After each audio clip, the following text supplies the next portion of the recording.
Hey, what's up, everybody? Welcome back to Conversations in Pop Culture, and we are back in the saddle once again for another season. And I have with me comic creator Dachul Okamoto. So, welcome back to the show. Hey, thanks. Great to be here.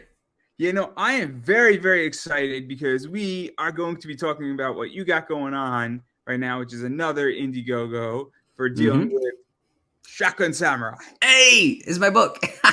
I do have your book. I did not get this book when it was live. I got it sort of on demand. It hmm was actually a Christmas gift last year to me, which is super cool. So Oh, sweet. I made my mommy buy it for me, which is awesome. I thoroughly have enjoyed the half that I've read so far. I'm not gonna lie, Okay. I've been a little lazy, little It's a lazy. it's a thick book. I understand.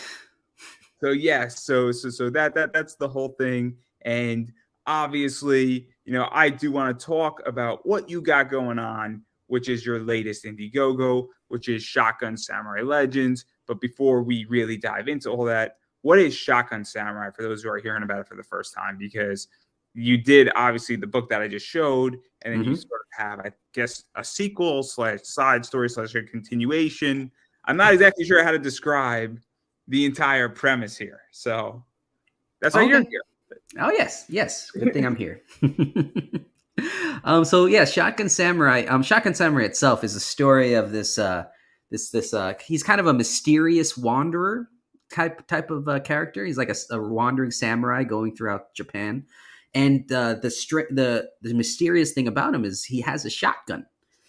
Nobody knows where it comes from. Nobody knows how he got it. And if people ask him, he's just always kind of very cryptic about it because he's like, you know, mystical, I guess you can say. But so there's that whole aspect. But I guess the whole entire like crux of the story is that he is a man seeking redemption. And so in his past, he used his shotgun for very very bad things. So now he's trying to make up for that, and so that he, in his own words, so he can die in peace. But so yeah, so that's the basic storyline of a Shotgun Samurai. And what I have with Shotgun Samurai Legends is actually because this original Shotgun Samurai, it kind of just starts off in the kind of, I guess, kind of in the middle of his adventure. Everything's already, you just kind of run into him as he's already going on his path. You meet these characters who are already on their paths as well. So Shotgun Samurai Legends is fleshing out more about how they all started and where they come from. And so this is a Yeah, it's yeah. and Let's talk about a little bit about Shotgun Samurai because obviously the way I describe it, and stop me at any point you disagree, is I Okay. describe it as a well done B movie that you watch in college when you're drunk, but you don't read this comic book when you're drunk, and you're like, I didn't know I needed this until I picked it up. Is the best way how I describe your book to people. I was just talking to one of my friends earlier today, and I said, "Man, I'm interviewing this guy, and he has a book called Shotgun Samurai." He's like, dude, and it was great because he's like, that book sounds awesome. And he's not a comic fan, he's not a manga fan. And mm-hmm, so he's like, man, I might actually have to pick that up. And so, because it just sounds fun and it yeah. sounds what a comic book is supposed to be. And obviously, we get that manga influence in there as well. And it's Mm-hmm, obviously black and white. At least this book is that I have. I have my nice copy. It's nice and black and white, everybody. Um, mm-hmm. which you should never ever open a book like that ever again. I'm just doing it to show everybody. I want to make that crystal clear. But yeah, it's very interesting because it does start in the middle, but we do find, George, who is his friend who runs a ramen shop, and then obviously we sort of get introduced to Tofu as well, who's a ninja, and it's kind of these three characters going on a journey, dealing with, I guess, the enemy and dealing with other samurai and the government of the samurai, and also possibly getting an element of revenge and sort of getting justice is how I took it. And Mm-hmm. it's very much a very interesting redemption story. And they're also cleaning up their demons in a lot of ways. So that's what's so fascinating about this. And obviously, this is volume one. I don't think you're Mm-hmm. done with the story yet, but Mm-hmm. it kind of, I think, leads right into Shotgun Samurai Legends, where now we're getting those backstories. And so, Mm-hmm. what was this like in prompting that? Because it's kind of fun when you get an anime, and I equate your book very much to manga and anime, where great, we have all these super stories and the main story, but then we get 6 episodes in Naruto of the backstory of just, a character's relationship. And very much, or we get even some insight into what made this character and what were they doing before they went on this adventure. And that's what's so interesting about this, is because we're getting more of the story, but it's not another volume at the moment. It's kind of what happened before all this shit went down, for lack of a better word. I just Yeah, spoke. So I'm gonna let you speak. it's okay. I guess I want to address a few things. The fact that it's a B movie, yeah, that's kind of exactly what I was going for. Like that, I right? say it with love. I want to make No, that no. clear. Yeah, oh no, I love it. Like I wanted that kind of like almost cheese to it.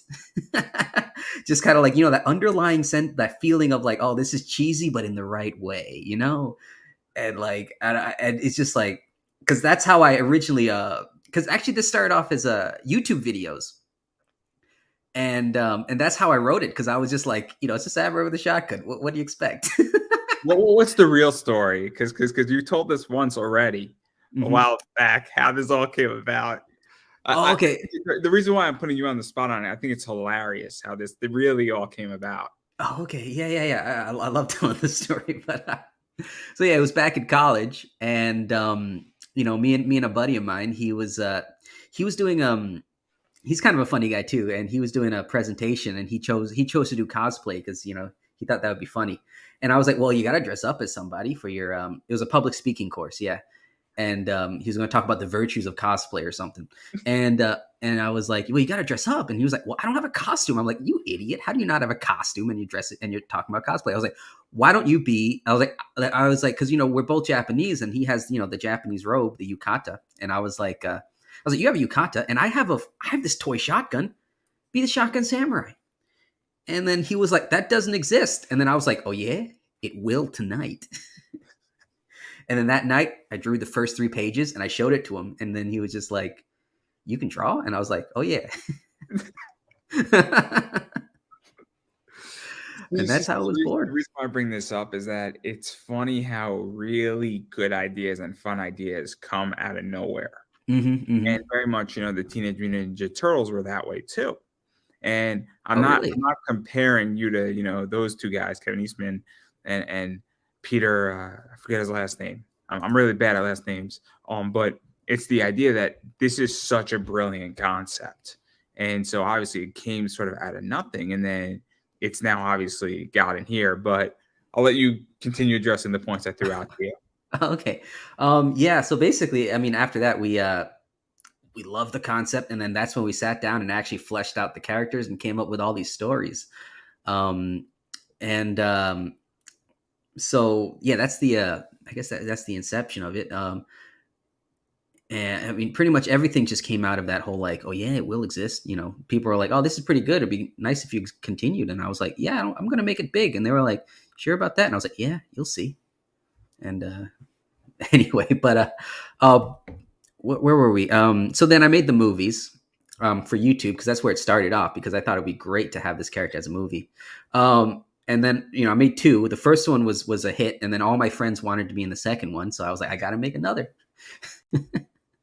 And then after I finished college, I was like, I want to continue the story, but I can't make movies anymore, so I just sat down and started drawing it.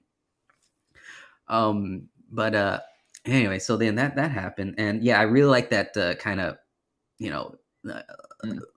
I like the dichotomy of like really cheesy, just kind of like dumb action, but also there's like a underlying point of like actual like character growth and development, like like the kind of serious tone underneath the cheese. Yeah, yeah. There's a concept. I forget what anime I was just watching. It starts off really comedic. Oh, The Witcher Mercury is a really good example. I can't. If you haven't seen it, you haven't seen it. I'm just gonna throw this out there because this is how I equate it. And your book is very similar to that, where it starts off cheesy, a little silly, a little elementary, for lack of a better word. But then all of Hmm. a sudden, you kick into episode 9 of that show, and that show goes left, and it turns left hard, where you Mm. start off with a little joke, and then that thing turns into relatively a bloody war. And it right at the end of episode 12, you're like, oh my God, we are not in Kansas anymore, Dorothy. Mm-hmm, mm-hmm. And so that's how I feel your book goes. Maybe not to that extreme, but it definitely evolves. And it's a very cool thing when a book evolves with its reader. And even if it evolves before its reader, because I think people forget that to do, and I don't know how many chapters is in that book, but I know this started out as a web comic. And if you're doing even a chapter every other week, you have to understand that 25 chapters in, your audience is a year older. And I think it's a real problem in comics is that if you're putting out even one chapter or one issue a year, you have to understand from issue 1 to issue 12, your audience is a year older than they were when you started. And so your book better be ready to meet your audience there. And I think that's a huge problem in storytelling right now. I never thought about that.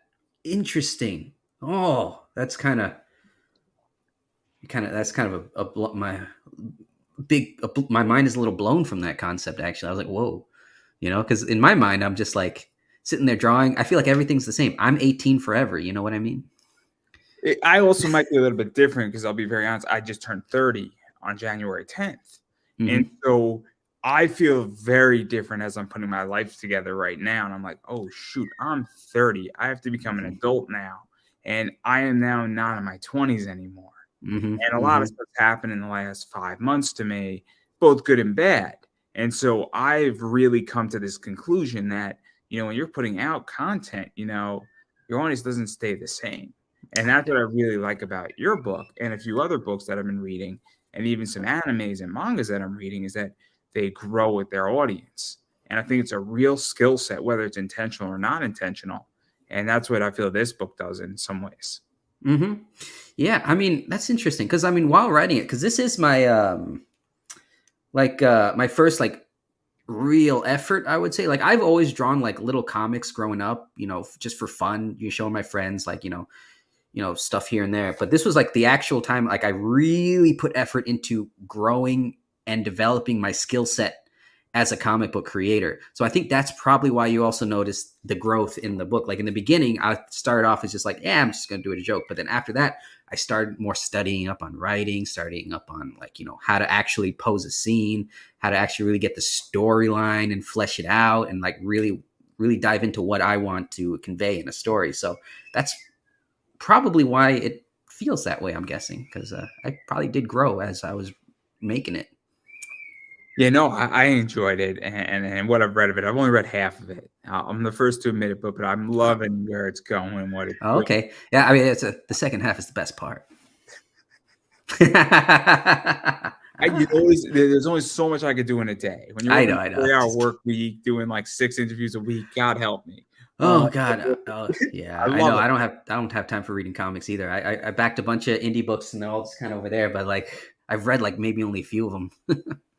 Yeah, you know what is? I have a whole stack, and then I really just have to like sit down, and Mhm. I'm gonna have some free time at the end of February.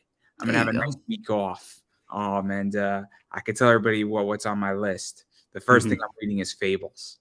The whole series, the 20th anniversary box is coming.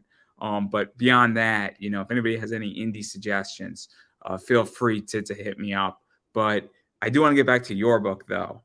And Okay. obviously, I mean, this book did really well. Volume 1 did really well on Indiegogo. It did over 10K, which is Mhm. really good for an indie book, and especially a graphic novel. And so, what was that like? Because that's a really cool jumping off point, and obviously, a bunch of people wanted to read it, and then it stayed in demand, I think, for a while as well. And Mhm. correct me if I'm wrong, and I'm a little bit ignorant on this, but Indiegogo, after it ends, you have 30 days, and if somebody orders something, it then goes for another 30 days, I believe. Correct? No, actually, you just you can extend it. There's an option that you could just press extend if you want to go for another 30 days. But you have to make sure I you didn't get know it before it ends. Yeah. No, I didn't know that. See, this is why. Again, I've never run anything on Indiegogo. I've backed a few Indiegogos, but what is that like too? Because I picked this up while I was in demand Hmm. versus the campaign. So, what was that like? Because you got a bunch of sales from being it on demand after the campaign ended, which is very cool as well. And Yeah, so that's probably a majority, I would say. I think I finished the campaign with like maybe $5,000 or something. Yeah. And then it got up to it's at 14 right now. But so yeah. yeah. What is that like? Because I would imagine it, and obviously I'm way more familiar with Kickstarter. I'm just curious. Where Kickstarter, you have a short amount of time to basically do a bunch of money, and then backer kit maybe allows you to add a few things on when it's all Mhm. said and done, depending on how you set it up. But what is that like? Because it almost seems like you're using Indiegogo as a storefront, and also people can trickle slowly in, and there's Mhm. less pressure because, I mean, the main difference between Kickstarter and Indiegogo is that on Indiegogo they collect the money up front, so Mhm. naturally there are points where people get paid. So I get paid every 2 weeks, so I won't back an Indiegogo until I get paid. Mhm. And so obviously people trickle in differently onto Indiegogo, or they might hear about it and then they're like, fuck, I missed that Kickstarter. But on Indiegogo, if it's on demand, they didn't miss the book. Yeah. That's kind of why I kind of what's what I like about Indiegogo. I ran Shotgun Samurai on Kickstarter too after Indiegogo finished. Just as kind of an extra little bonus, see if because there's just different audiences on Kickstarter and Indiegogo. Um, but it's kind of it does relieve a lot of the pressure of like making the goal within those 2 months because I knew about I knew my goal was to just kind of have it as in demand as I was finishing the book, and it's kind of nice because then you can you show people the pages and there's extra time to like show people the book because you're like, hey, look, these are this I'm working on the book right now. You can still back it. It's basically while I'm working on it. So and it took me like a year, no, maybe like 6 months to finish the pages that I had left. So during that 6 months, I was still able to do it, and then it took like maybe 4 to 5 months to sort the printing out because printing's always there's always something wrong with printing. Yeah. It's like you think, oh yeah, just print the book and then it'll come to me. But it's like, oh, okay, this takes a long time. Okay. But yeah, so it was kind of nice. Like during that whole process, you can have it as in demand, and you just keep on getting you just keep pushing it out there and reaching new audiences, even that that you may not have had, and so it relieves a lot of pressure. I would say. So that's what I like about it. I think it's a very cool thing, and I think it's one of the things that Kickstarter is lacking. Hmm. I am not a fan of Indiegogo personally. Not for political reasons. I get those, and I get why people aren't a fan of them for that. But I don't. I like to defer payments. Hmm. I love deferring payments. It's just how I operate my businesses. Is that anytime I could punt a payment 30 days down the road, it is always beneficial to me, and that's just how I function because Hmm. I don't want to give somebody my money up front if I don't have to. And Kickstarter really allows me to do that. But when I don't have a choice, I'll back something on Indiegogo. So your book's on Indiegogo. When I get paid, I'll probably back it. Um, but Thank if you. it can be avoided, I really prefer to defer payments. But I understand why people do it the way they do it on Indiegogo because Mm. a canceled pledge sucks. Yeah, that was something I experienced on Kickstarter. I was like, what's going on? Especially a trolled cancel pledge. Not a cancel pledge of $20 and then somebody's like, "Hey man, I'm really sorry. Something just happened in my life and my car broke down." That's a little different when that happens. And that I know people who's that's happened to. Yeah. But when it's somebody doing $1,000 and then they purposely cancel just to fuck with you, and it happens all the time on Kickstarter. Oh, jeez. And so somebody all of a sudden gets, a 2 grand pledge, and then 3 days later that pledge cancels. That's not a good feeling. That's terrible. It's different when it's $20 versus two. Yeah. I can't imagine being like excited for like 2000 like whoa, but then it's like goes away and you're like, oh. And so that's what happens. But I think it's very interesting. But I do want to talk about Shotgun Samurai Legends because that's the new book. And there's Mhm. a lot of cool stuff with this. And we're sort of touching upon a little bit where I think it's 48 pages, I want to say. Yeah. This one is shorter than the 300 It's a almost. booster. I like to call it a booster. A booster. It's or it's a OVA. We could call it the OVA. We could call Yeah, it, I like that. It's like an OVA. we're gonna have to coin a new term here. I'm gonna Uh-huh. think about it, and then I'll let you have it. If I Thank get you. Yeah. if I can coin it, it'll be, oh, Andrew came up with it. It'll be great. Uh-huh. But it's definitely, a shorter set of stories, and I think it's three stories that focus on obviously the main character Hmm. in this and how his past life, potentially how he got his weapon or what he used to do before he went on this redemption path. Obviously, it focuses on George and his ramen shop and how his life was before this and how he sort of got involved.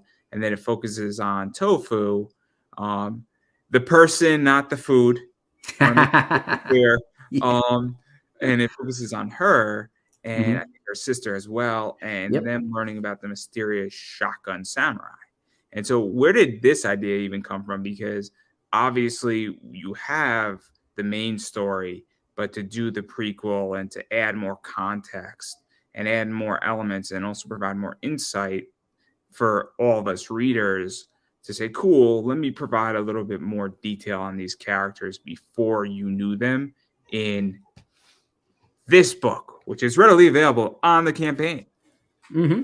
Second printing. So yeah, the idea, like these stories that I have in this book actually were like while I was making the first book, they were just like, brewing and stewing inside of me. Like, oh my God. Like, as I, cause when you make these characters, you got to have the backstory in order to flush them out, like at least in your head. And so I had all these stories, and I was like, these stories are so good about like, how they got to where they are. It's like, I want to eventually show that. Like the funny thing is the original shotguns, there's a shotgun samurai story in this book was actually written to be my third movie, actually. So that one's already written like for a long time, but it was a third movie, but I can't make movies anymore. So I was like, I want to put it as the story. And then like the tofu story was the actually that one's I'm really excited to tell. Like these, like this one's these are all gonna have like more parts in the future. Like this is kind of just like the first issue of these stories. Um, and so and I really want to tell Tofu's story, and her story actually, this is very important setup for the second story arc. It's gonna focus more on like kind of Tofu's story. Yeah, there you go. And I got to put those ramen bowls there because I heard Indiegogo doesn't really like risque images so much these days. I'm not allowed to buy that, by the way. You're not Somebody in allowed to buy. my household forbid me from buying this. So, Oh, yeah, I'm in the same boat. So that's why you see my walls blank. So I know how you feel. continue, please. Yeah. So that's where those two stories came from, and then the George story. Like I put a poll out and I asked, who do you guys want to see in a side story from? And then like a lot of people voted for George, and I was like, kind of happy because he's like one of my favorite characters too.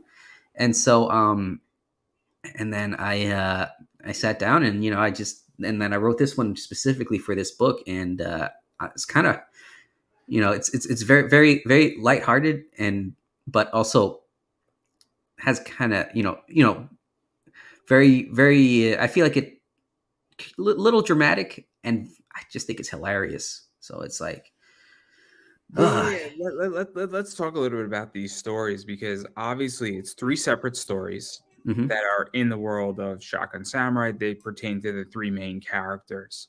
And so obviously you have, pretty much, the Dragon Warrior story, which is it's how the Shotgun Samurai came to work for the infamous Shogun and, mhm, going down his dark paths and past and path and what he's done and kind of his backstory to some degree and giving us a little bit more insight because we know he's done some bad stuff, but we don't know what he did mhm. exactly. And we're sort of touching upon that. But to me, that's not the story I want to read. No offense. I'm more interested in George and Tofu's story. Oh, And really? Okay. I like the supporting characters, and because you get that from this issue, and I've obviously volume one. I'm not going to show it again. I think I showed it enough. I think the joke has worn off. But but joking aside, again, I think it's very so we have that, and we're now learning more about his past. But then we also start learning about how a ramen shop, guy got involved on this quest, and what he was doing and what whimsical adventures he's had with his ramen shop and cooking ramen. And it's kind of interesting because it's funny, that story, but it's also now he's in the middle of a very complicated redemption story of somebody who wants to essentially be killed and is being hunted, which is the shotgun samurai. And Hmm. you're also fighting back. And that's what's so interesting, is that you have a very laughable, almost comedic character going from down that path. And that's how I interpreted this story just by reading it. I haven't read it yet, but that's how I view it, where such a juxtaposition of the whole version of Shotgun Samurai. Maybe I'm diving way too much into this, but that's how I view George's story, is that it's the complete opposite of the adventure they're on. Huh. I like that. That's some cool insight. Yeah, like actually, I kind of did. I did want some kind of, because like Shotgun Samurai, he's like so like serious, and it's like you want that serious stuff, but I'm a lighthearted, funny guy in real life. And so that You're I was killing like, people, but that's not the point. not the point, not the point, but and so I needed some vehicle to like get out my like kind of humor and like my lighthearted attitude. So I was like, I'm gonna write George, just kind of to balance off, because if it was just Shotgun Samurai, it would be so drab and so like downer. And then so I needed It something to would be like balance a off of them. Guinness that's flat. Huh? It'd be like a Guinness that's flat. Yeah, exactly. It's like, the concept ain't, it's like you need something. You need the bubbles, you know? Yeah, But and also what I find with George too, and I don't know if you're an Anthony Bourdain fan, but Anthony Bourdain did a book, a comic book of like a sushi Japanese fighting cook, really, before he passed away. And it reminds me a lot of George. It also George reminds me a lot of Hungry Ghosts by Anthony Bourdain. And brilliant book. It's one of my favorite books of all time, on Hungry Ghosts, and it's probably one of the best comics that's been written in the last 10 years. It is an anthology, and it is brilliant to the T. The whole concept, the whole premise, and George is very much, I feel, in that similar vein as a character, where it's Anthony Bourdain's like sushi fighting chef and almost Hungry Ghosts esque, which is very cool, and that's why I like George as a character. And obviously, I read Shotgun Samurai. I read part of it on the web. Obviously, I read some of the book, but that's what I like about George, is that it touches that niche. And I think it's a hmm. well niche that isn't really touched all that often. Oh, interesting. Oh, thank you. I like the sound of that. Yeah, I didn't know he made comics, but Fascinating individual, and it's a shame we lost him, because he mhm. had a lot more work in him. He was a good chef. I think he was a better writer. I really do. That's nothing against Anthony Bourdain. I think he was an okay host on CNN. I know, the dreaded CNN guys. I think he was an okay host there. I think his writing is some of the best writing that nobody knows exists, because you do not think of that first when you hear his name. Mhm. But Yeah, interesting. Oh, okay. Yeah, I can show you some snippets if you want to see the actual the George story. So so basically, actually these are like kind of this is the preview I sent out for the people on the mailing list. So actually, you see, this story was born from. Actually, I don't think you got up to the line yet, but there's one scene in volume one where the bad guy is like looking down on the scope at George, and then he says, "No, I can't."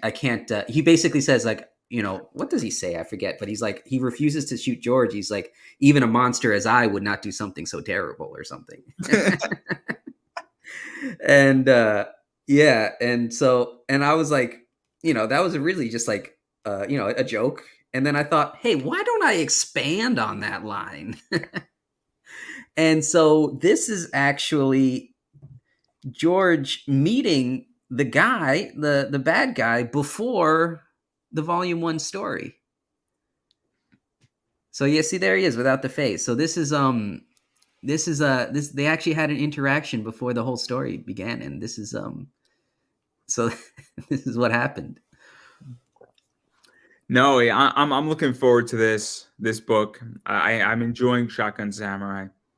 Yeah, Mm-hmm. there's some other stuff that I can't say publicly on the air. That is going to be fun about this book, because I know some stuff, guys. But then the other story is Tofu's story, and Mm-hmm. obviously this is Tofu, the ninja, and she's interesting also because obviously I think she is with her sister Nato.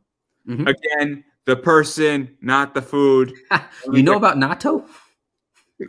clear. Oh man, not every day you find Americans who know what natto is, but that's pretty funny. And so they're infiltrating a rival compound. They're doing some Mm-hmm. cool ninja stuff.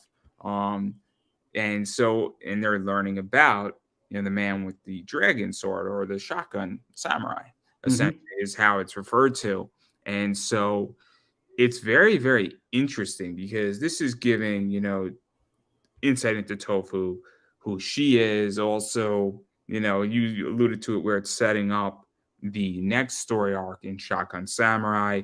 Obviously, Tofu has some past demons, and Mm-hmm. so Mm-hmm. she might have done some stuff to rub the wrong people the wrong way. So she might have to clean up some stuff, and she also might be soliciting, the Shotgun Samurai to go help her out, per se. And I don't. I think that's somewhat kind of on the table. Hopefully, I'm on base, or not, or completely wrong. Whatever. I don't know how much I should say. I'm presuming that she obviously has done something to piss somebody off. Yeah, And yeah, yeah, for sure. Actually, clearly, I think it's a given that she's right now raiding a rival compound, and I'm pretty sure they're not thrilled with being robbed, destroyed, stolen from, or possibly it failing, but people dying. I think it's a relative safe thing to say that if my compound was raided, I'd be mm-hmm. pretty upset. Mm-hmm. Luckily, none of you know where it is. But what is this like? Because you did say it does set up part of Yeah. So the story. actually, what is it? You can reveal as much or as little as you want. Okay, yeah, yeah. I'll probably dive a little more into detail than I normally do. It's just this is fun. So basically, because tofu, it's interesting how you said like she pissed We can people speak in off. food code, by the way, if you would like. Food coat. Hey, there you go. I'll try if my food There's juices some are. radishes over here, and then we diced up the carrots, and the carrots don't like the radishes. I'm Oh sorry. man, that's funny. Yeah, actually, yeah, tofu and tofu is their last name is little Japanese jokes, but tofu, their last name is Daizu, which is soy in Japanese. And tofu, is the curdled soybeans, and natto is fermented soybeans. So that's where those names came from. I was like, it's kind of a Dragon Ball Z trope. I was like, hey, I'm gonna name them after food, like they did in Dragon Ball. um, so yeah, actually, yeah, Nato and her sister. This is kind of their history because this is this is because they used to work for the shogun as well. So this is actually them on a mission from the shogun to raid a rival compound. And there's this throughout the whole actually the whole thing about this is called Shotgun Samurai Legends, because Shotgun Samurai at this point is kind of just a legend. Nobody really knows, actually, the whole thing, like nobody really knows who he is or if he even exists. Like it's just kind of they all call it like the mysterious man with the dragon sword, or like the dragon warrior, or they all have names for him. Like you see in the George story, actually, the the bad guy, he's searching for the Shotgun Samurai, and he meets a guy who claims to be the Shotgun Samurai, but he's not. And he knows. He's like, "You're not Shotgun Samurai. I know because he did this to me." And he shows his face, and he's just some punk with some fancy sword. Um. Anyway, so then there's that, and so then this is Tofu and Nato. Like they're going to be starting off like, "So do you think Shotgun Samurai exists?" And Tofu's like, "Nah, that's just a myth." And Nato's like, "I think he's real." you know. So it just kind of shows the little, the dynamic between the two sisters. Nato's kind of more serious, down to earth. No, Tofu's more serious, down to earth, and Nato's kind of the bit more bubbly type. But she's clumsy, so she gets in a lot of trouble, and Tofu has to kind of save her behind all the time, and she's kind of frustrated with that. But so then we see because like I said, for the next arc, this relationship needs to be established. Hint, hint, wink, wink for the future. But anyway, so that's what's going on. They're raiding a rival compound because the Shogun wants to know if this is the real Shotgun Samurai or not. And I guess we'll go on from there and see what happens. Yeah, no, it's very interesting, and obviously things proceed there, and well, here we go, and then it obviously is super interesting. And I don't want to push too much further into this because I don't want to ruin things. I don't want to potentially ruin volume 2 of Shotgun Samurai, because if this leads into it and all this stuff kind of does lead into it and provides more insight. But yeah, a lot of stuff's going on, but it's super interesting. And then I really want to also just back out of the story a little bit and kind of even just talk about where you are on Indiegogo, because I know you're 534% funded right now, which is pretty good considering that, the whole comic industry collectively is right now really messed up. For those who don't know, Kickstarter, which I know is a rival to Indiegogo, the first 3 weeks in January, it was way below the numbers of campaigns that were on. And just this week, 70 are dropping. So in the last 7 days, 70 campaigns, give or take, probably the next 10 days are going to be dropping, which is a lot of campaigns all at once, which pushes it over 200. Also, I was speaking with Travis Gibb yesterday, and a lot of small publishers are not taking submissions. And so if you're a big creator and you were working for a company like Aftershock or a few others, they are tightening up their wallets, and they're also being a lot more selective, which means that if you're a mid-level creator, you're going to be coming to crowdfunders a lot quicker. And so if you're somebody like Kyle Higgins, who's a medium-sized creator, or somebody who does, book that is well sought after at some of these mid-level publishers, you might be on a Kickstarter or an Indiegogo. And so what is this like for you? Because the fact that you're doing very well very early on, and I don't know what the competition looks like, but it's about to get stiffer. So what is that like for you? Because your first book did great, and you're already off to a great start right now. So what is this like for you? Because it is really important to be fully funded and be 534% funded, because that creates trust, I feel. The first one, is, I just jumped into crowdfunding. Everyone was saying just temper your expectations. Most,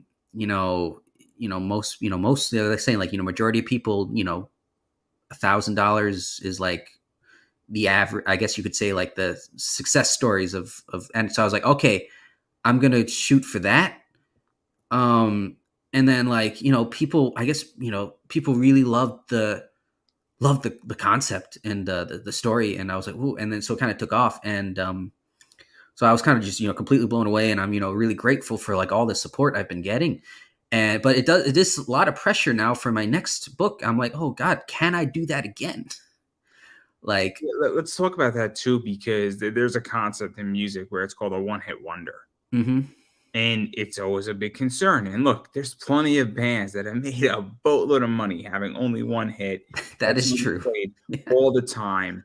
But I would imagine that it's not really a good feeling to have a one-hit wonder. And it's always a concern if you have a runaway book.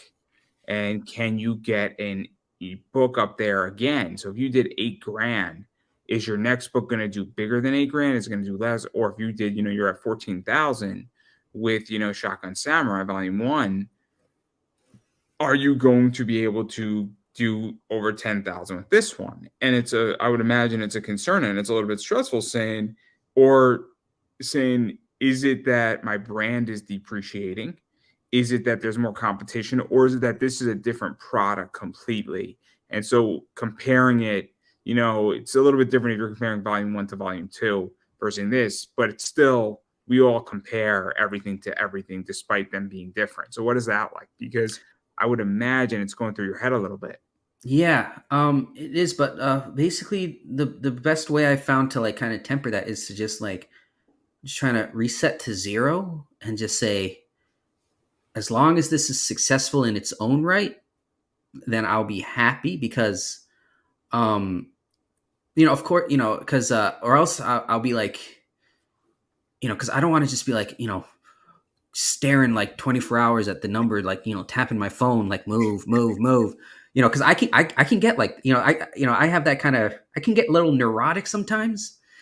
And so I need to like kind of just like put it out of my mind completely in order for me to just kind of be able to move on and like function normally. And then, and that's when I usually find like, if I'm calm, things usually end up okay.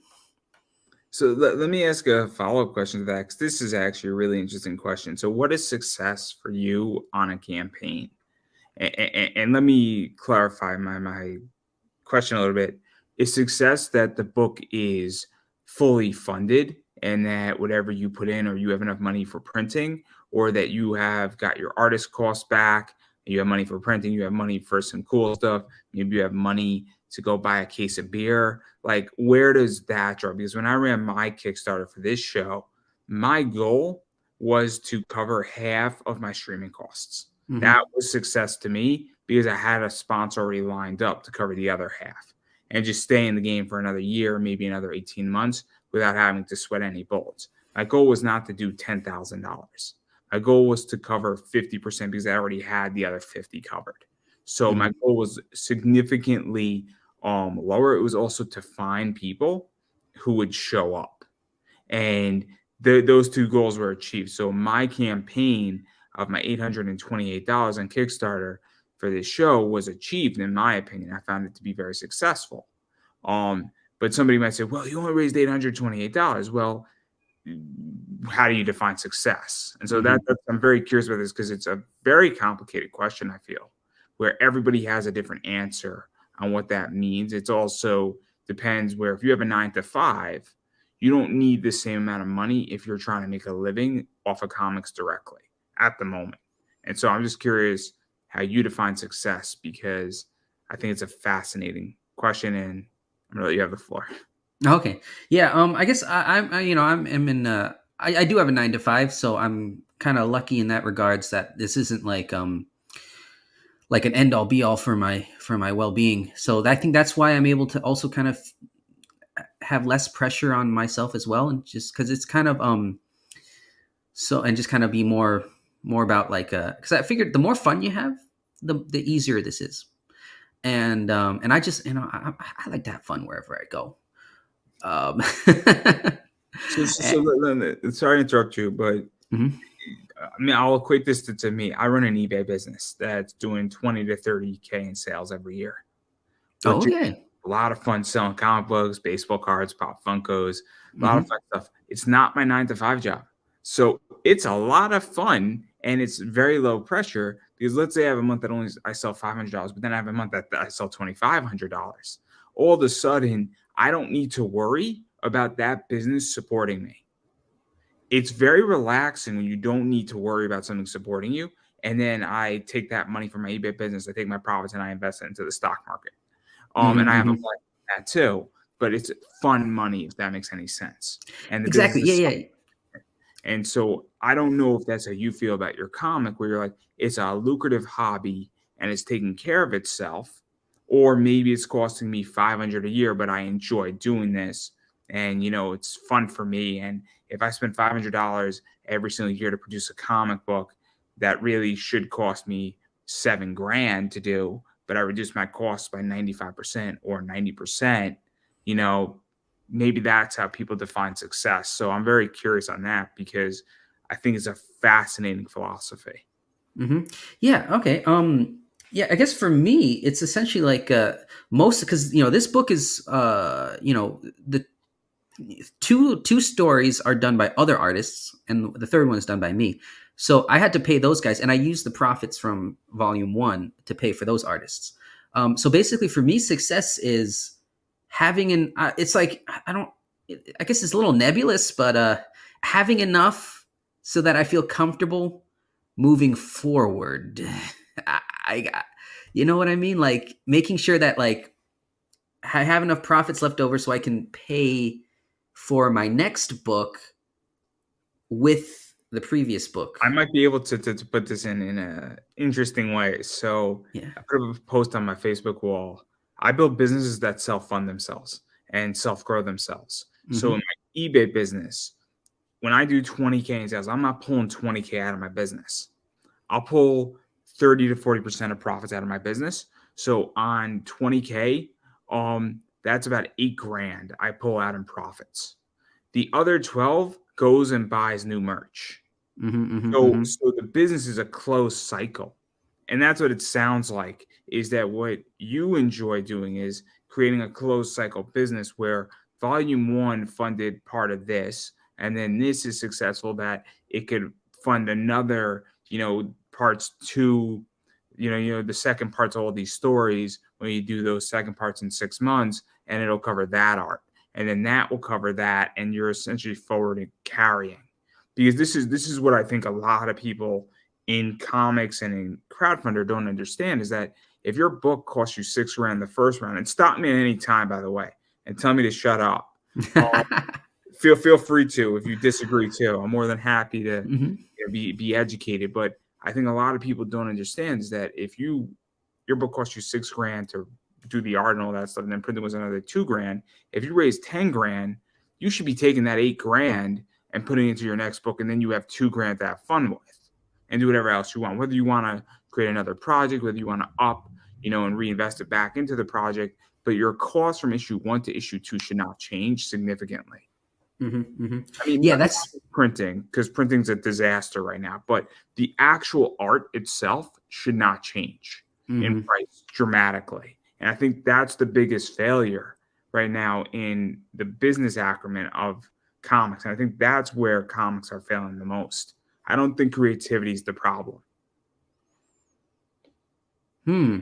I But see. feel free Yeah. to correct me and tell me to shut the fuck up. I'm more than happy to. Okay. I mean, I like your the closed cycle thing. That's what I want to do too. Like I like that feeling of being able to like because it's like the money I make with my 9 to 5 job. I feel like that goes to my family. That's my family's money, and then but the money for this comic book, that's like that's like I need to generate that money outside of that 9 to 5. You see what I mean? Like so that I can have the freedom to do with it what I will. No questions asked. You know what I mean?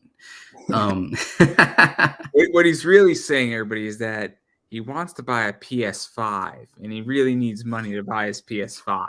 That's what he's really saying. but the boss won't let me. But no, just kidding.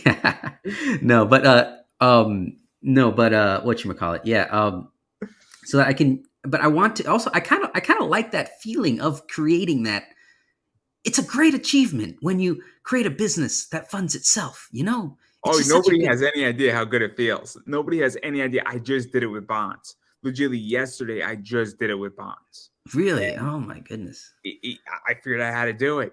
And by the way, everybody can do it. It's not hard. You legitimately need like $300 to do it, to create a self-funding bond business. It's not even Wow. hard. It's not even hard.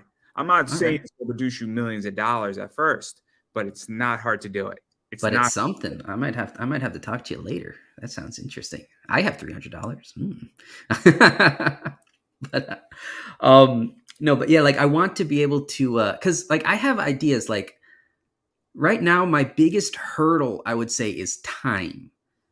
Time is the reason I am not cuz like 9 to 5. I have, I just have a new kid. I don't have as much time anymore as I used to when I was a college student to just sit down and draw. Like, I would skip classes to draw my first book.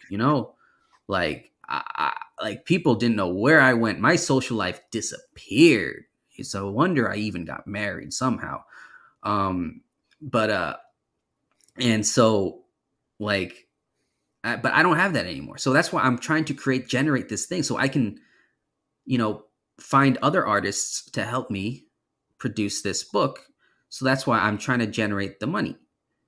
So that's kind of my thinking. Like, I don't know. I'm not much of a, I don't have like, I'm not very calculated, but I do, I do end up, I do have like a feeling in mind, like of where I'm going. And I want to create and so this is my first foray into that. And so we'll see how this goes.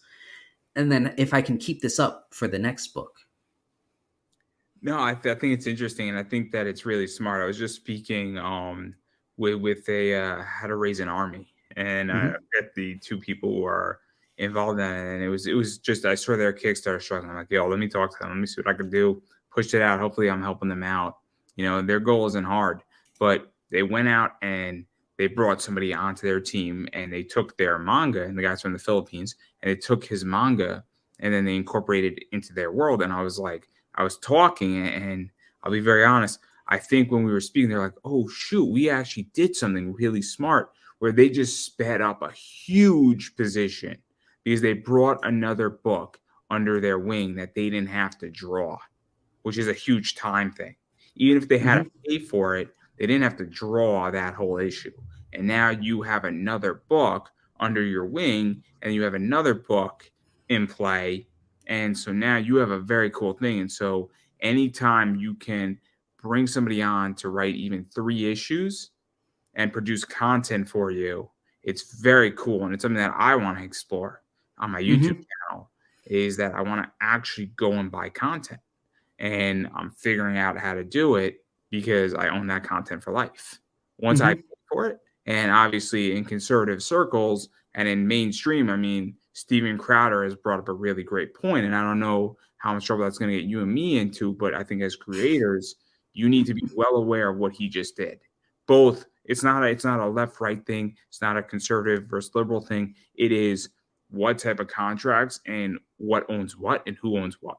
And Mm-hmm. get paid $12.5 million or offered that to produce 192 episodes, they own those 192 episodes.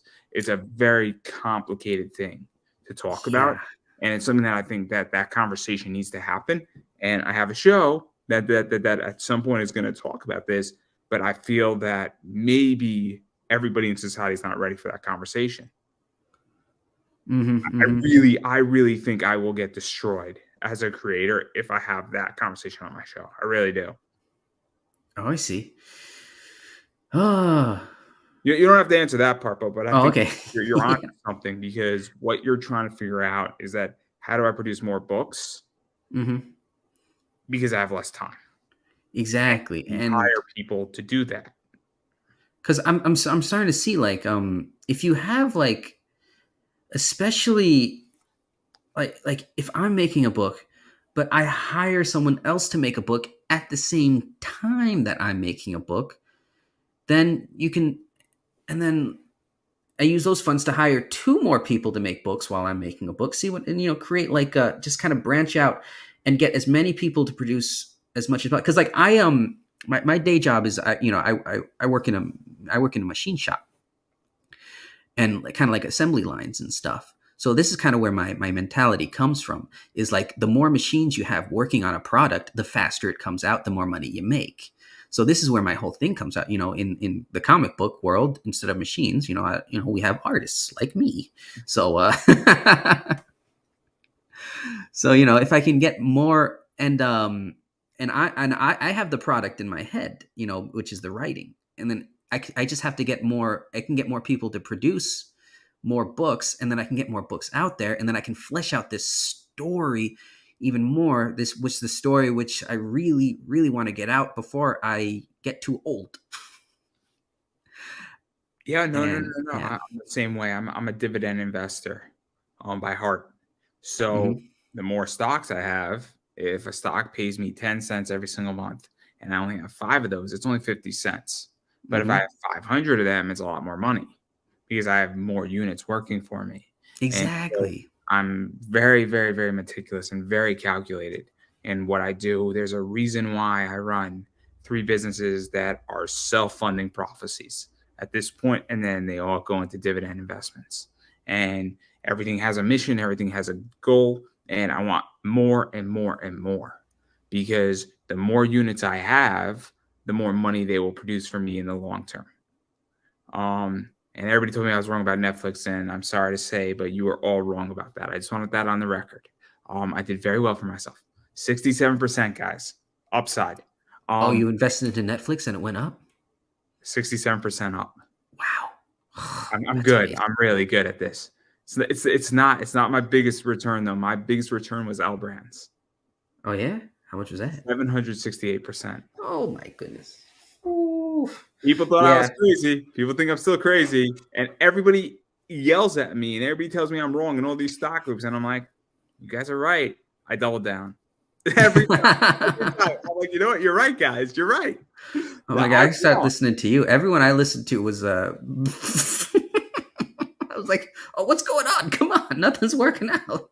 People publicly called me out on streams that I were hosting about Netflix, and I was like, okay, we're gonna Mhm. see what happens. And they owe me apologies. They owe me apologies. Well, congrats.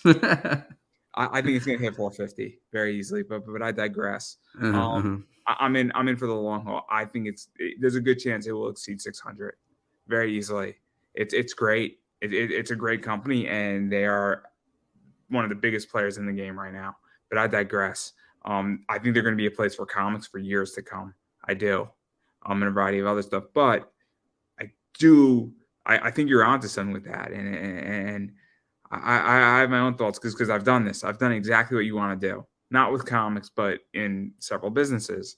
And I think it's a real skill to understand that you need more units working for you, and you need to build a universe and if you have 3 books going at the same time, and then money's your only hurdle, that's not that difficult of a hurdle to overcome. It's really not. Mhm, mhm.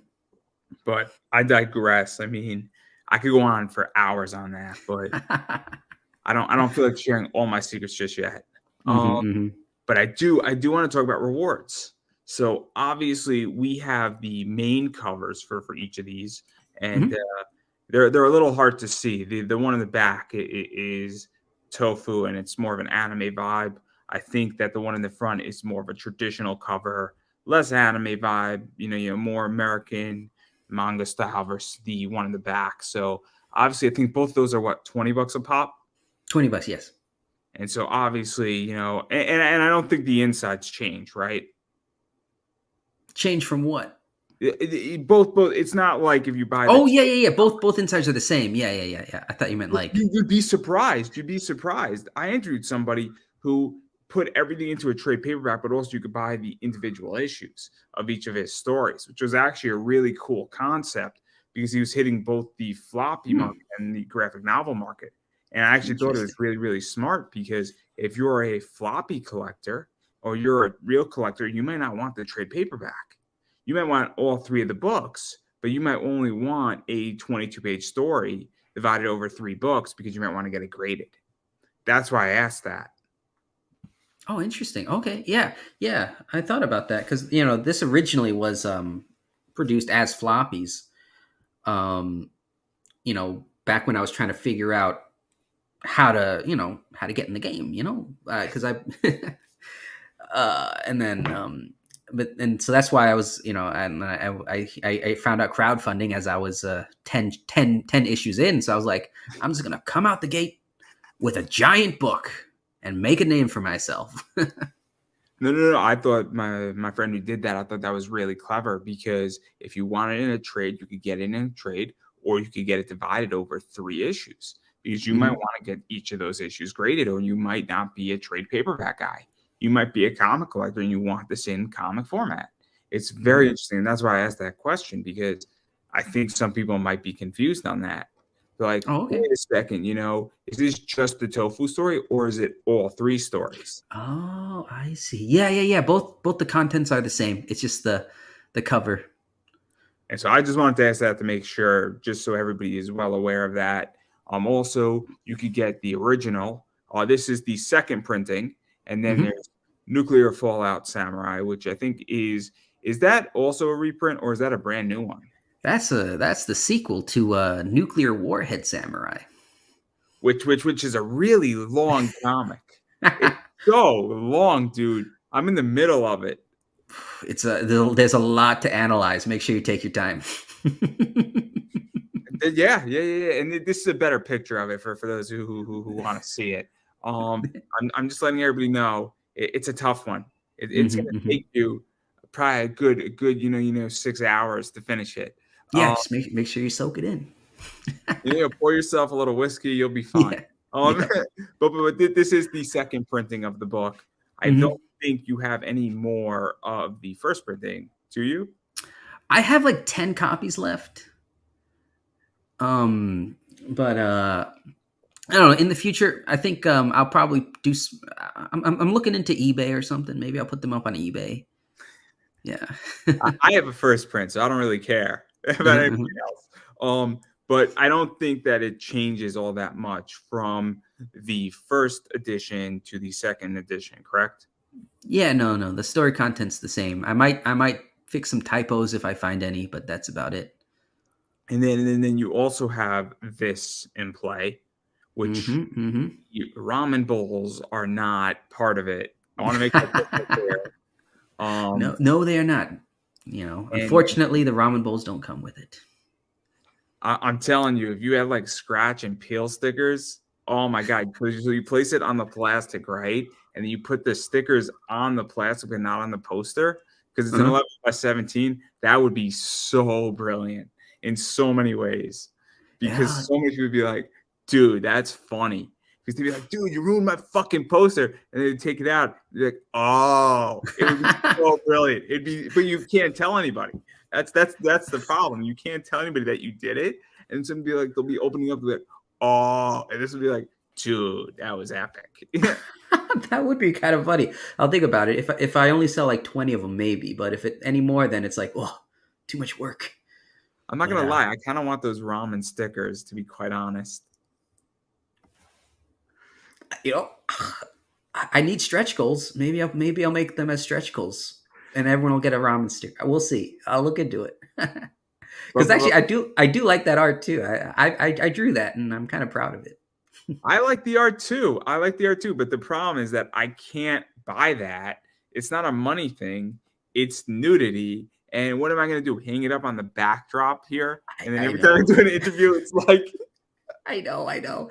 Like it's funny. I couldn't if I saw. I couldn't buy that. I'm not even. I can't even. I can't hang any in my house. So I'm like, they're all just going out. But I'm just saying. people want it, so I gotta give it to them. I think it's great. I think it's a great piece of art. I love it. I just can't buy it. That's the problem. I could buy a lot of other things on your campaign. I just can't buy that. Hmm, Um, hmm. Nothing against Geo. It's that somebody in my household will kill me. And then the world will lose a brilliant interviewer, and my time hasn't come yet. Um, that would be Understand. tomorrow. I'm just letting everybody know. Um, There you go. but all jokes aside, there's also this magnet that I believe is an add-on or it's in the everything package, which is cool. Hmm, hmm. And then there's also this right here, which is some sketch cards, and I don't know if they're all sold out yet. No, not yet. I don't know how many we got. I think we got. Yeah, we still got 10 left. I think. So what's the deal with these? Because sketch cards are complicated. So is it all randomized? Is it all first come first serve? Is it whoever picked the order chooses first? How Oh would yeah, that I'm work? gonna I'm gonna just randomize it. I think I put on there random sketch card. You'll get one of them. And so, I Um, mean, are these the ones out of all of them? yeah, that's pretty much yeah, that's all of them. Yeah, yeah, that's all of them. That's done by the artist who drew the George comic. You can also get his original art pages because he does physical art, which is kind of rare these days. So I got all those. I bought all those the pages from him as well, and so that they're right here and they're ready to ship as soon as the campaign starts fulfilling. But yeah, that's Yeah, pretty and exciting. then you also have a bunch of add-ons. So, for instance, if somebody wants, a $20 book and then they want a magnet or they want something else, and I think the sketch cards to some degree are also an add-on. And so, obviously, if you want to pick up, just, a book and then you say, hey, look, I really like that magnet, but I don't feel like buying the $100 package to get the magnet. I think the magnet's like $5 extra. So that's Yeah. something to keep in mind too, is that you're not gonna get destroyed if you say, I love magnets because I have a refrigerator and I like them because I stare at it every day. It's obviously affordable to get some of this stuff. Also, you get extra books. I think you can also get an extra 4 books if you're a retailer at a little bit of a discount, or Hmm. you just say, hey, look, I have 5 friends and I just want to buy this to hand out to them. I know people who do that all the time. I know people who gift books to people, where it's the idea that I've gift books to people and I bought, a retail package and not for a retail purpose, but I'm like, cool. I know all my friends want, such book. And then Christmas comes around and I give them that book and they're cool, man. I appreciate it. So I know that's on there. And then there's some other stuff too, I think, on this whole thing. So obviously, if there's something that you want and it's not there, and the likelihood of it being somewhere in your vicinity, I'm sure it can be arranged. Hmm. Yeah, yeah. Basically, yeah. I don't because one thing is when I see some campaigns and the tiers are like kind of confusing and like I don't like I just like I'm just like what do I do? So I just tried to make it just like some simple like basically these are the items I have and then a few like different deals and then just click on it and then pick whatever else you want because make sure you can get whatever you want. I think that that's a big thing. I mean, I don't know how much time you spend browsing Kickstarter, but I know somebody. Actually, I'll say his name. He's not going to mind me saying his name. Jim Noble. I don't know if you know who Jim Noble is. Hmm, He I does don't know. totally rad comics. He broke Kickstarters and tested how many rewards you can have. It's 100. He had 100 different rewards. Now he has a lot of covers, and he has a lot of them already printed, and he put up a bunch of stuff from his previous stuff up there, and whatever quantities he had left.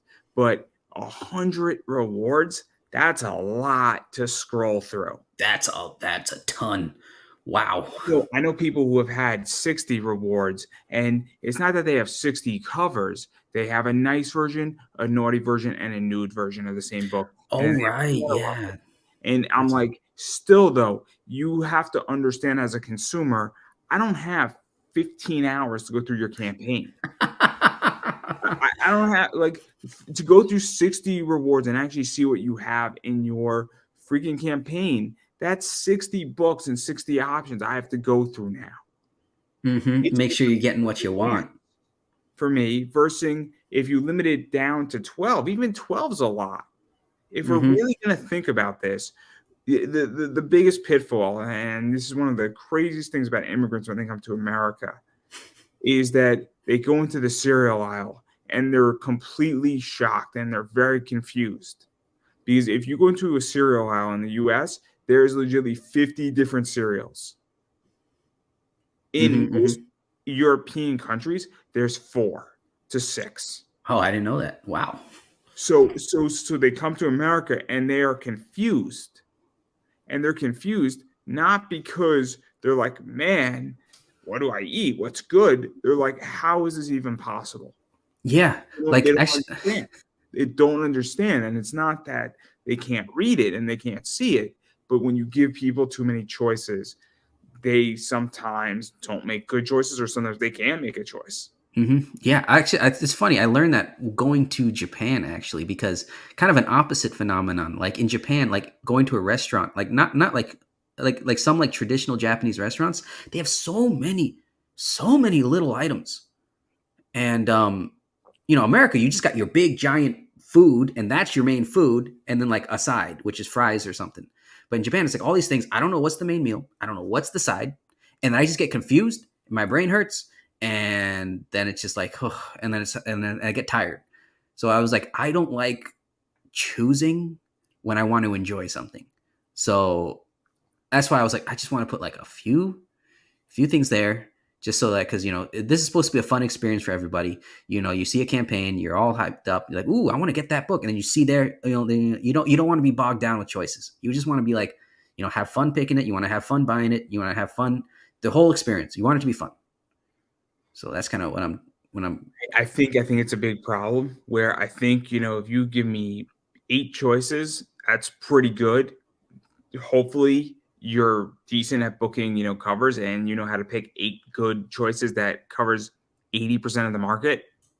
And I think that's a pretty good number. I think once you go beyond that, you're really pushing the line. I really think you're pushing it. And I think it Mhm. becomes problematic.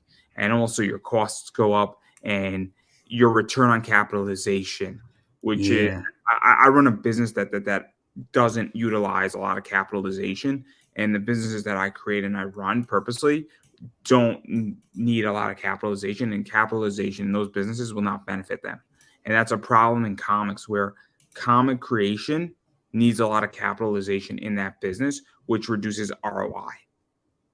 I have Mhm. done the exact opposite. So I am in direct conflict with Kickstarters and other things of that nature because of that. And when you go beyond 8, your ROIs go down significantly. And I don't really care because, oh, what, I did 50,000. Your ROI went down on a percentage base significantly. There's no way around it. There's no way around it Mhm. because Mhm. naturally, and I can explain it. What happens is that most people who have 12 covers don't do 50,000. First off, your printing costs go up, and also you have winners and losers in books where you might have a book that only did 25 and you might have a book that did 150, but you still needed to pay for that artist, which means that that 25 print run of that book might not have broken even, which reduces your ROI. Mhm. Yeah, that's Who's right. never ever produced a comic, I know way too much about this, which is crazy. It should not Yeah. exist, is all I'm gonna say, but I'm gonna stop speaking. You Oh man, but yeah, I mean, yeah, that's definitely that's kind of what I'm feeling out right now, is like seeing how trying to get the good feel for like what a good how much to invest and how much I can get in order to, so I can maintain this in the future. Um and yeah, so I can keep on making these, so that because I really like making them. I like it when other people read them, and it's just really, it's a really good, it's a really fun side hustle. You know, it's like, it's not like Uber where it's, I don't know, Uber sounds boring, but this one is like, you get to like meet with people, you get to talk to people, you get to, show people your book, you get people react to your artwork, and it's just like, it's just, you're growing and developing as a person, you're growing your skills, just everything about this is just, so that's why I want to make sure that I can create a business model that I can continue doing this for as long as possible and as quickly as possible. So that's kind of where I'm going at. it's interesting, and I think that finding the sweet spot is very important, and I think it's a very complicated thing, and I think that, running a business is hard in general, and I Hmm. think finding the sweet spot and finding what works, there's a reason why I run my business a certain way, and I can go bigger, I could go smaller. I'm actually going through diversification right now. It's actually quite a painful experience.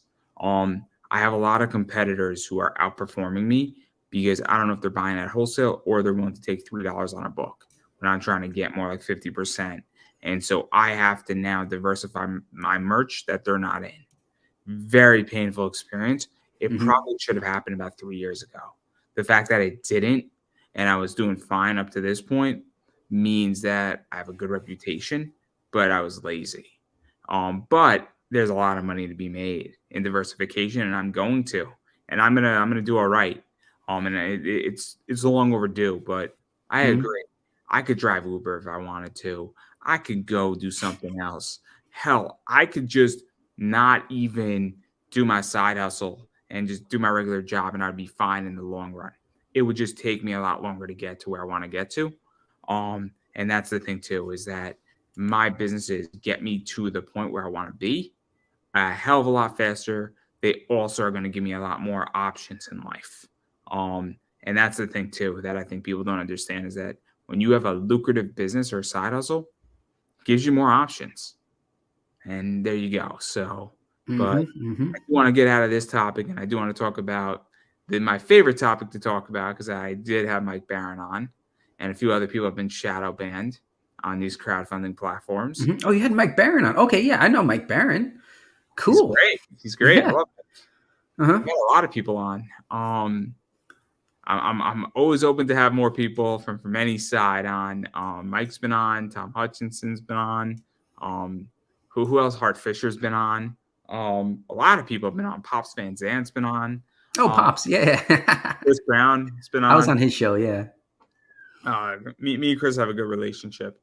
I'm super stoked for his game board, Gone Hunting. It's gonna be a great game. But how do you feel about all this shadow ban stuff? Because my opinion is that it's not a freedom of speech issue. It has nothing to do with freedom of speech, guys, because freedom of speech only applies between the government and its citizens. So if the government was to tell you and me that we can't speak, that would be a problem. If I tell you can't speak on my show, that's not a problem. That's not censorship because Mhm. this is my business. I get to determine the rules. So Indiegogo gets to determine the rules, but if they're going to take a percentage and they modify the rules that they're not modifying for everybody else, that's where I think it's contractual. Yeah, like my thing is like if they are doing this with based on their own rules, they need to make their rules clear. Like the thing is like a lot of people, because I know a lot of people who have been shadow banned, like a lot of my friends, and they've tested stuff out. They've tried to figure out what is causing the shadow ban. They've contacted Indiegogo, but nobody can get a clear answer as to what is causing the shadow ban. So that's, I think, where like that's the part that irks me about this whole situation is like, if you're gonna do it, be honest about it. Like, tell So, us what so it is. I'm going to challenge a little bit on this because this is the problem that I have with a lot of the people who said they were shadow banned. So they said they were shadow banned. I look up, their book wasn't shadow banned when I looked it up. Right when Mhm. they were saying it, 5 minutes later, I looked it up, it wasn't shadow banned. So I'm like, wait a second. Your your browser might have an issue with it. It might be that it's shadow banned for people in this region, which is a whole different discussion too, but it might not be shadow banned for me. So that's also an issue is that some people said they're shadow banned when they weren't. Some people have said they weren't shadow banned when they were. Complicated. Mike Barron's book is crystal clear. Private American is shadow banned.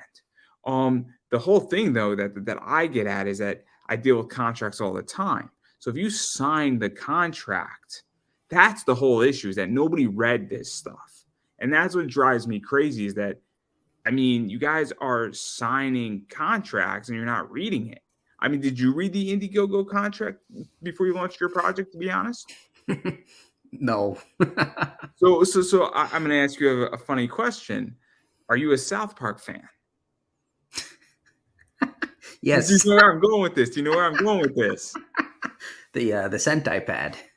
Exactly. So this is my whole issue is that if you don't read the contract and they say they can do this, I mean, you walked yourself into a trap. Now, I agree with it on principle, and I'm fighting with the people on principle, but I don't know the legal argument on this beyond saying, what the hell are you doing? Because if you said Yeah.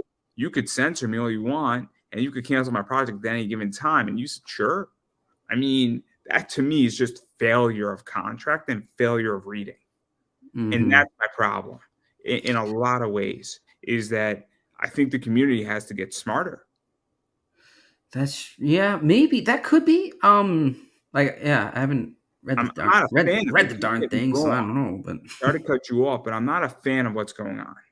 But I Yeah. also have to think of it from the point of saying, look, if you voluntarily gave it up, like, I don't know if you have any grounds to stand on. I don't. And Hmm. this is going to put me at odds with a lot of people. And I don't know if you have grounds to stand on. If you have said you can censor me. So if I said to you at any point you could kick me off my own stream, and I signed a contract that said that, and I said, "What, do you kick me off my stream? And it's my business and it's freedom of speech." But I signed something that said you could do it. Like, and that's that. And Mike knows how I feel about this. I think it's wrong.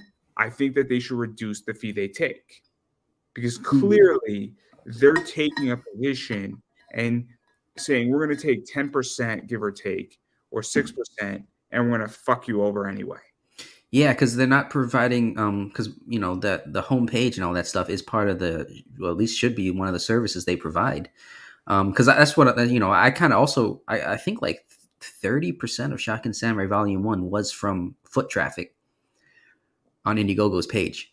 Um, so yeah, it makes a big impact, and like I personally don't have like enough time to really investigate this, but so I'm kind of like watching to see how things unfold.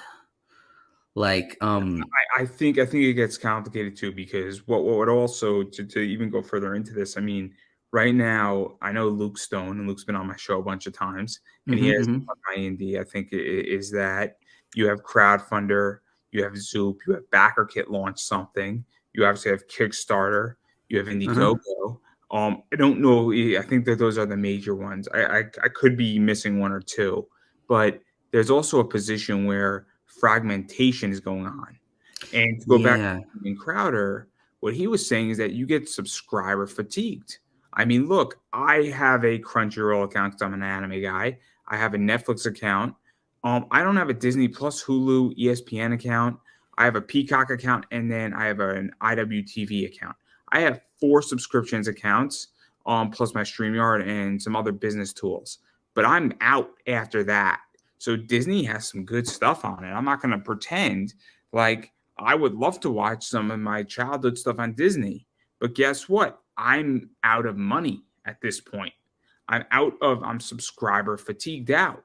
And so when you go and you have another 6 crowdfunder sites, you're going to get people who are fatigued out. Mhm. And I don't really care how good your book is. I am fatigued out. I have a Kickstarter and an Indiegogo account. I'm out beyond that. You cannot get me onto Zoop because I'm fatigued with all the passwords. And so I'm very curious your opinion on that, because I think that's a problem. Yeah, that's one of my big concerns actually with this is the fractured nature, and like, yeah, everyone having their own websites. Especially for like someone in my position, like someone who's already well established and has like a very like strong audience, like they can do that. Um there will be some drop off, but they can do that. But like, especially if you're growing and developing, you need that kind of hub to kind of grow in, kind of like you need that marketplace where everyone's kind of like going around, so that so that's what I'm worried about, like with this Indiegogo situation. Like I hope that, like, at least, because yeah, and there is that fatigue, like all these different websites, and you have to put in your credit card number all over again, and you have to do all these things, and like you have to think, oh yeah, I have to check up on that website.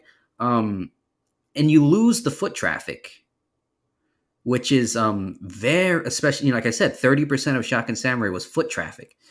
um and that's so you see that that's like you're losing a lot of potential for growth. It also gets tricky because, and nothing against Luke's website, because I don't even know if it launched yet, and Oh I know yeah, he's yeah, Luke's having website. some kinks with it, which is okay. That's not the issue. Hmm. But you look at, I don't know what it does beyond being another Indiegogo and a Kickstarter and a crowdfunder. Zoop, on the other hand, is a curated site. So Zoop is extremely selective. So Zoop is basically picking and choosing what books they want on their site. That's a different beast collectively, because they're saying, look, we would like your project on our site. We think you're a good fit for us. We trust that you're going to deliver. And so they are being selective. Not everybody can be on Zoop. Zoop is actually a gatekeeper crowdfunding platform. So they Hmm. vet you before you go on to Zoop. That's actually a different service in a lot of ways. That is actually a change in market strategy. And to some degree, if you're backing a book on Zoop and you get invited or you pitch to Zoop, they're basically saying, we trust you that you're going to deliver and you're not going to fuck up our brand. Hmm. Right now, I can go on Kickstarter, I can go on Indiegogo, I can go on Crowdfunder. I don't know about Fund My Indie, and I don't think Luke's gonna mind me talking about this, and I'm sure me and Luke are gonna talk about this at some point on this show. That I don't know what that provides beyond a reduced fee, below anything else. And that's the other thing too, is that you have to provide a different product. It's the same thing with all these platforms. It's the same thing with creativity. If you want to be a market changer, you need to provide a different component that doesn't exist yet. And I don't see that in those four. I don't. And that's just what I say. I see they're all the same. It's just pick your poison. Hmm. Hmm. Yeah, I see. I kind of feel the. Yeah, I kind of feel the same way. Like, I mean, that's I wasn't really I just picked between Indiegogo and Kickstarters because everyone I know is on Indiegogo, so I was like, oh, let's go where your people are. I figured. Um. So yeah, I mean, I see a lot of people are saying like, oh, it doesn't matter where you are, just put the link and your people will go. But like I said, for me, the main issue is the foot traffic. That's like for me, that's like my biggest. And both Indiegogo and Kickstarter definitely provide that. Yeah, There's no yeah. question. There's no question that both of those platforms provide enough foot traffic for both sides. Hmm. Yeah. I don't think that I think if you say, oh well, Indiegogo provides more, I don't think that's the case. I think it depends sometimes, but I think it's relatively equal. But that's my problem with the other bunch, is that foot traffic is the important part, because I come for person A, and there you go, your book's there. Hmm. Hmm. I mean, look, I just did an interview with How to Build an Army or How to Raise an Army. And the only reason why I found that is I was backing Tom Hutchinson's book, and I saw it beneath it. And I'm like, man, this book is struggling. I didn't back the book, but I interviewed them, which is just as important. I said, hey, man, I might be out of line here, but I realize your Kickstarter struggling. I would love to do an interview with you to help you out, which I thought was a perfectly reasonable position. Say, and so it was a good interview, and I hopefully it helped them out. But without Hmm. that foot traffic, they wouldn't have gotten an interview. Hmm. Yeah, exactly. Like it's like the networking. It's like I say, like as long as there's like because like yeah, like what is it like people you need that interaction in order to have like how to explain you know what I mean, like success almost, like you need like everything's generated from person to person contact pretty much, what so that's why um yeah, that's why I like it when there's like those hubs where everyone's on, then that's where you can really at least grow yourself until you can stand on your own. And even then, I'll be very honest, I don't really think many creators can stand on their own in this environment. And it's Yeah. not a skill thing. I really think you need a network. Oh You yeah, really yeah, you definitely. need a lot of connections. I mean, Marvel is a good example of that. A lot of those books, a lot of those creators, a lot of those teams, I don't know if they would do so well if it was fragmented. But That's a good point. Yeah. that's just my opinion. I don't Hmm. know if all these creators on Kickstarter and Indiegogo would do so well if they were like, well, fuck you guys. I'm going to go do this by myself. And there you go. I think that being on each other's shows, also lending support, also the fact that people tweet out stuff. EVS is a good example. If EVS tweets out your book and you tweet out EVS's book and you have 15,000, Twitter followers, he has 140,000 Twitter followers. Well, those 15,000 are still going to benefit him Hmm. because, Yeah, yeah. Because you never know. Maybe I have people who aren't following him and they see his book and like, oh, look at that. You never know.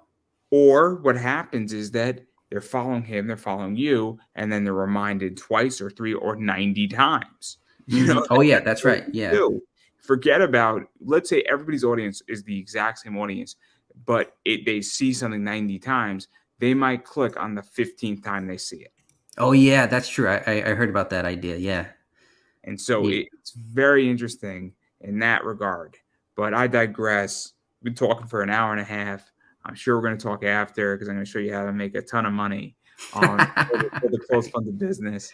And I'm going to Uh-huh. bill you for it too. No. Shoot, I'll pay you with my close circuit business. I should take a piece of your closed circuit business. But that's not the point. I'm a terrible human being. Mhm. And I'm perfectly fine with that. I'm at the stage where I just don't care. But I do want to give you a chance to self promote yourself. So where could people find you, bother you, hit you up? Obviously back this campaign. I put the link in the description up above.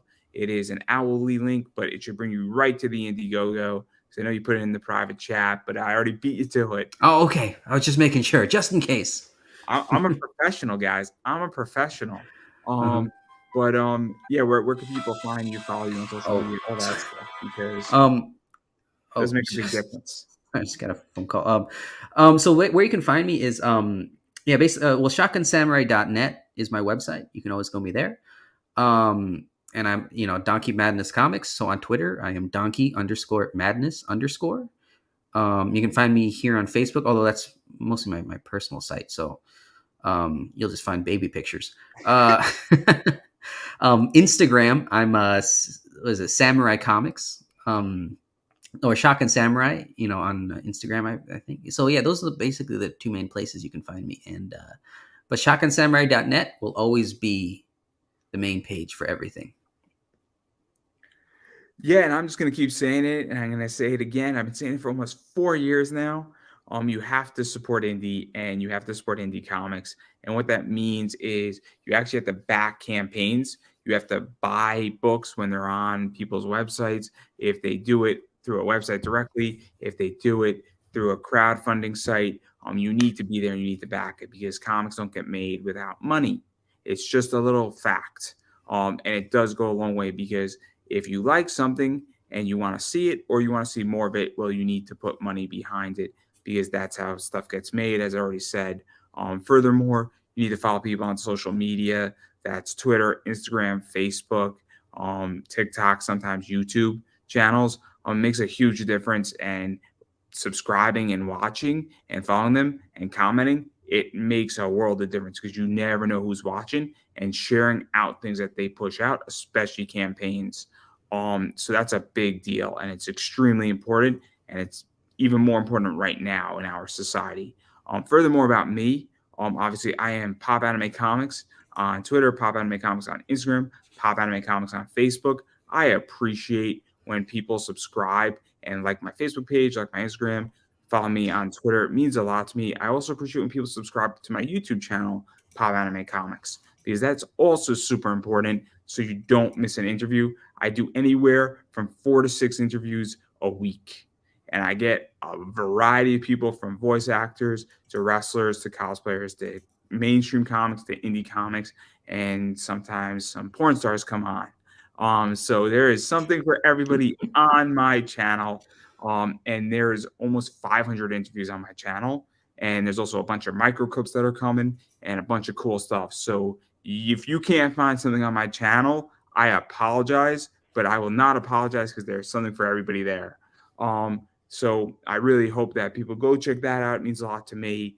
I also have a t-shirt making fun of Gundam and Taco Bell, and I buy me a coffee because I am independent media. So I appreciate when people buy me a coffee. It's like Patreon, but it's just a one-time thing. My coffees are $5. So forego your coffee tomorrow morning and support this podcast and this show.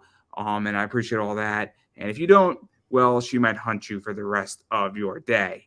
I'm just saying that there are two things you are either concerned about with this, and I'm going to leave you to either it's her eyes or something else, and that is Cubby Thompson, and Cubby's hot. And I'm just going to say to everybody, you either run to that or you run away from that, depending on what terrifies you. But anyway, I will give you the final word. All right. Yeah. Thank you for having me on. Yeah. Check out Shotgun Samurai Legends. This is just the very beginning, and we are There's a lot of Shotgun Samurai content waiting for everyone in the future. So yeah, make sure you get in on the ground floor.